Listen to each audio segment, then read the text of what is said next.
Am I the asshole for agreeing to pretend to date my best friend and making things awkward? I've been going back and forth on whether to post this, but I need an outsider's perspective because I feel like I'm losing my mind. My best friend Max, 28 male, dragged me into a lie that spiraled way out of control, and I'm starting to wonder if I was the asshole for agreeing in the first place. Max and I have been best friends since high school. We're one of those pairs who bicker constantly but always have each other's backs. Over the years, we've weathered breakups, family drama, job stress, and even one ill-advised road trip where his car broke down in the middle of nowhere. We work at the same company now, though in different departments. It's a huge corporation, and we don't see each other much during work hours, but we grab lunch together almost every day. Max is one of those effortlessly charismatic people. Everyone loves him, and I'll admit, sometimes it's easy to forget he's not perfect. He's also terrible at confrontation, especially when it comes to women showing interest in him. Which brings us to Kate, 29 female. Kate is a coworker of ours. She's smart, confident, and drop-dead gorgeous, the kind of person who commands attention when she walks into a room. I'd noticed her gravitating toward Max for a while, but I didn't think much of it. Max attracts attention like a magnet. He's used to it. But one day, he came to me, looking flustered. Don't be mad, He said, not meeting my eyes. but I told everybody we're dating. At first, I thought he was joking. You did what? Max explained that Kate had been persistently asking him out. He said he'd tried to let her down gently, but she wasn't getting the hint, I panicked. he said, as if that excused everything. I told her we were together, and now everyone thinks we are. I stared at him, waiting for the punchline. When it didn't come, I exploded. And your genius solution was to fake date me? Max, what is wrong with you? You're my best friend. He said, as if that made it okay. Who else was I supposed to ask? Literally anyone else, I shot back.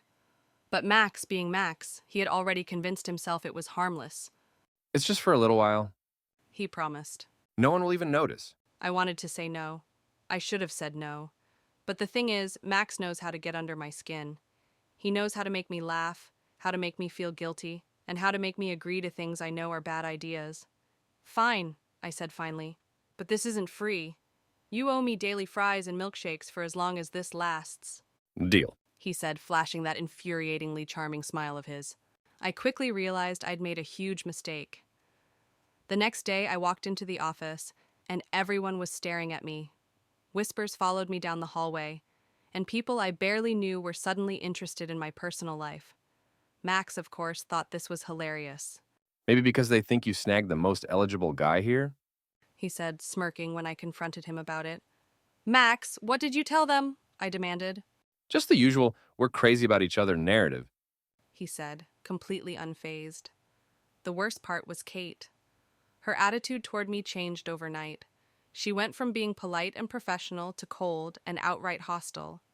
She'd give me dirty looks in meetings, roll her eyes when I spoke, and once, when we were in the break room together, she accidentally spilled coffee all over the counter, narrowly missing my blouse. I tried to talk to Max about it, but he brushed it off. And Kate's just upset. He said, She'll get over it. but she didn't. If anything, she got worse. One day, she cornered Max after a meeting and asked him, point blank, what I had that she didn't. When Max told me about it later, he was laughing. I told her better taste. He said, like it was the punchline to a joke. I couldn't help but laugh too, but deep down, I was starting to feel guilty. Kate wasn't the only one affected by this lie. People were talking about me, about us, and it was starting to feel like my entire identity at work was being reduced to Max's girlfriend. If dealing with Kate in the office wasn't stressful enough, things took a turn for the absurd when my mom found out. A little context, my mom has always adored Max. She's been rooting for us to get together since high school. She calls him the son I never had, and openly compares him to the guys I've dated, always emphasizing how Max would never treat you like that. To her, Max is practically perfect. So when she called me one night, barely able to contain her excitement, I knew I was in trouble. Lila, she began, her voice brimming with that telltale enthusiasm, when is Max coming over for dinner? My stomach sank. Mom, what are you talking about? Don't play dumb, she said, laughing. I heard you and Max are finally together. Took you too long enough. Mom, it's not what you think. I tried to explain, but she was already off and running. Oh, don't be shy about it. I've always known there was something between you two. The way he looks at you, the way you talk about him. It's obvious.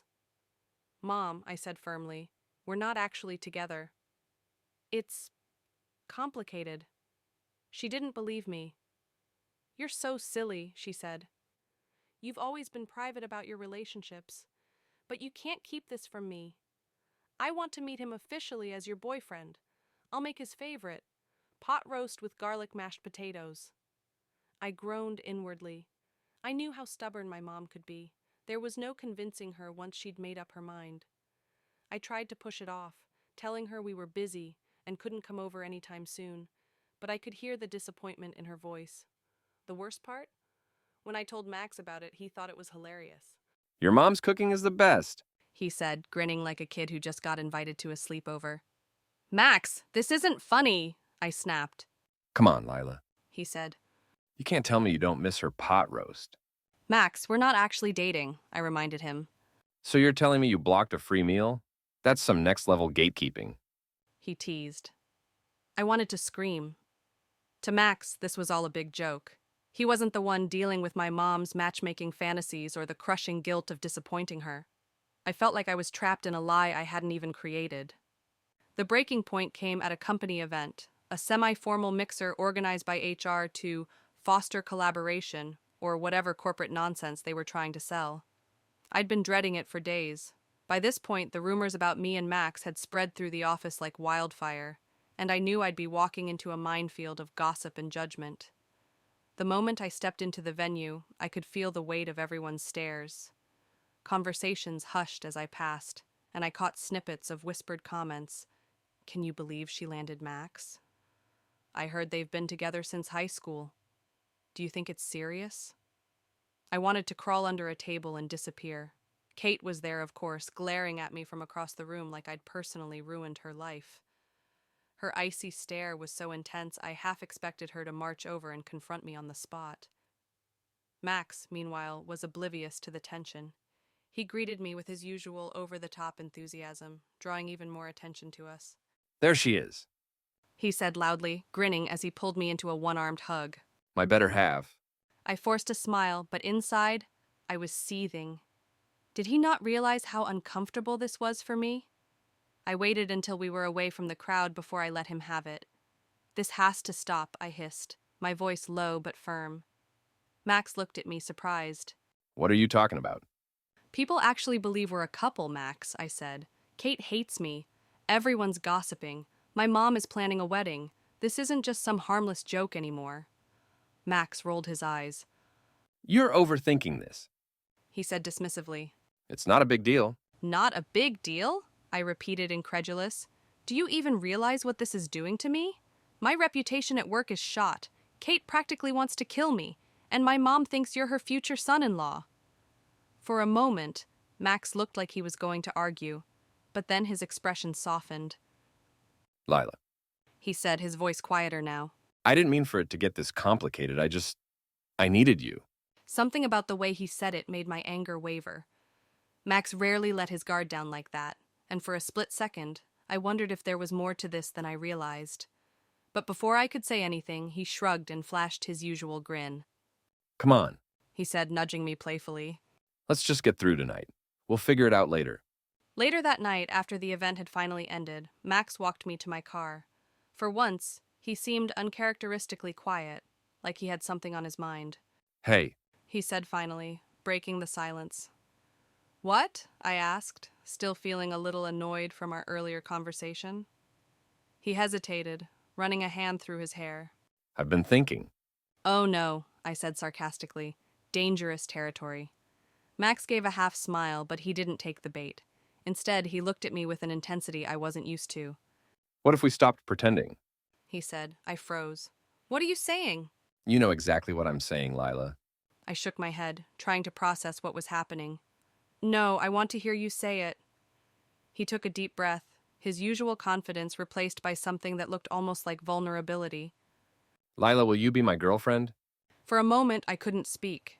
This was the same Max who had dragged me into his ridiculous scheme, who had laughed off my frustrations and treated this whole thing like a joke. But now, standing there in the dim glow of the parking lot, he looked completely serious. Max, I began, my voice faltering. I mean it. He said, stepping closer. This wasn't just a lie for me. I've been thinking about it for a while now, and I like you. I think I've liked you for a long time. I just didn't know how to say it. My heart was pounding. Part of me wanted to say yes. I cared about Max, maybe more than I was willing to admit. But another part of me was still angry. Angry that he'd dragged me into this mess, that he hadn't considered the consequences for me, that he'd waited until now to tell me how he felt. Here's the thing. Part of me wanted to say yes. But another part of me was furious. Max had dragged me into this mess without considering the consequences for me. Kate's hostility, the office gossip, my mom's premature wedding plans, none of that seemed to matter to him. I told him I needed time to think.